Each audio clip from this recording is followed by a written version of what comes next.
बात कोरोना से मचे हाहाकार की ही होगी। देश में कोरोना का बहुत बड़ा विस्फोट हुआ है। पिछले 24 घंटे में करीब 2 लाख नए केस सामने आ गए। दिल्ली में एक बार फिर लॉकडाउन का खतरा बढ़ गया है। आज केजरीवाल एलजी के साथ हालात की समीक्षा करने जा रहे हैं। कोरोना का नया स्ट्रेन पहले से ज्यादा जानलेवा हो चुका है। मई के अंत तक कोरोना की रफ्तार धीमी होने की भविष्यवाणी किसने की और एमपी सरकार के दावे के बावजूद भोपाल में ऑक्सीजन की कमी क्यों हो रही है? देश में कोरोना को लेकर पैदा हुए गंभीर हालात से जुड़ी तमाम खबरें टॉप 9 कोरोना विस्फोट में। देश में कोरोना से हाहाकार मचा हुआ है। कल इस महामारी का बहुत बड़ा विस्फोट हुआ है। बुधवार को एक दिन में करीब 2 लाख कोरोना के नए मरीज मिलने से हर आम और खास सहम गया है। अब तक के सबसे बड़े आंकड़े ने सरकार की भी चिंता बहुत ज्यादा बढ़ा दी है। चिंता इस बात को लेकर भी है कि लगातार दूसरे दिन 1000 से ज्यादा लोगों की मौत हो गई। कल 93,000 से ज्यादा लोग ठीक भी हुए हैं।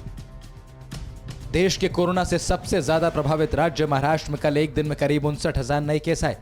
राज्य में हर दिन 50,000 से ज्यादा केस आ रहे हैं, जबकि 278 लोगों की मौत हो गई। मुंबई में करीब 10,000 केस आए, जबकि 54 लोगों की मौत हो गई। दूसरी लहर में मुंबई में एक दिन में सबसे ज्यादा मौतें हुई हैं। इस बीच पुणे में करीब 8,000 नए केस मिले। कोरोना के महाविस्फोट के बीच आईआईटी कानपुर के प्रोफेसर मनींद्र अग्रवाल ने बड़ा दावा किया है। प्रोफेसर मनींद्र के दावे के मुताबिक 15 से 20 अप्रैल तक कोरोना की रफ्तार पीक पर रहेगी। उन्होंने गणितीय गणना सूत्र के आधार पर यह भविष्यवाणी की है। उन्होंने कहा कि मई के अंत तक नाटकीय रूप से संक्रमण की रफ्तार में कमी आएगी। यूपी की राजधानी लखनऊ से भयावह तस्वीरें सामने आई हैं। कल दोपहर तक लखनऊ में 46 संक्रमित मरीजों के शव का अंतिम संस्कार हुआ। शाम होते होते अकेले बैकुंठ धाम में करीब 35 शव जलाए गए। इनमें से कई मरीज ऐसे थे जिन्हें अस्पताल में जगह तक नसीब नहीं हुई। लखनऊ का हाल बहुत बुरा है। टेस्ट कराने से लेकर ऑक्सीजन सिलेंडर के लिए मारामारी है।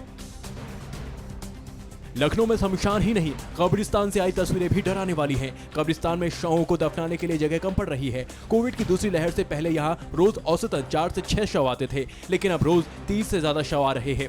यूपी में कल करीब 20,500 नए केस मिले हैं, जबकि 67 लोगों की मौत हो गई। अकेले लखनऊ में 5,500 मरीज सामने आए हैं।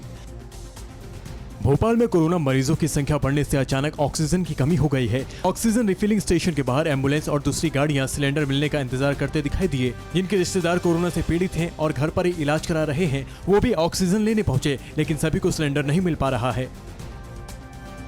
दिल्ली में पिछले 24 घंटे में 17,000 से ज्यादा कोरोना के केस मिले, जो एक दिन में इस साल का सबसे बड़ा आंकड़ा है, जबकि 104 लोगों की मौत हो गई। पहली बार दिल्ली में एक्टिव केसों की कुल संख्या 50,000 के पार पहुंच गई है। बेड्स बढ़ाने के लिए निजी अस्पतालों के साथ अब बैंक्वेट हॉल और स्पोर्ट्स कॉम्प्लेक्स को भी कोरोना केयर सेंटर में तब्दील कर दिया गया है। दूसरी लहर में कोरोना का नया स्ट्रेन पहले से ज्यादा जानलेवा है। आरटीपीसीआर टेस्ट में कोरोना वायरस पकड़ में नहीं आ रहा है। डॉक्टर्स की माने तो वायरस ने अब नाक और गले के बजाय चेस्ट और लंग्स में अपने छिपने की जगह बना ली है, जिसे ढूंढना काफी कठिन हो गया है। दूसरी लहर में कोरोना वायरस सिर्फ 2 दिन में लोगों को शिकार बना ले रहा है। पिछली लहर में 7वें दिन के बाद संक्रमण होता था।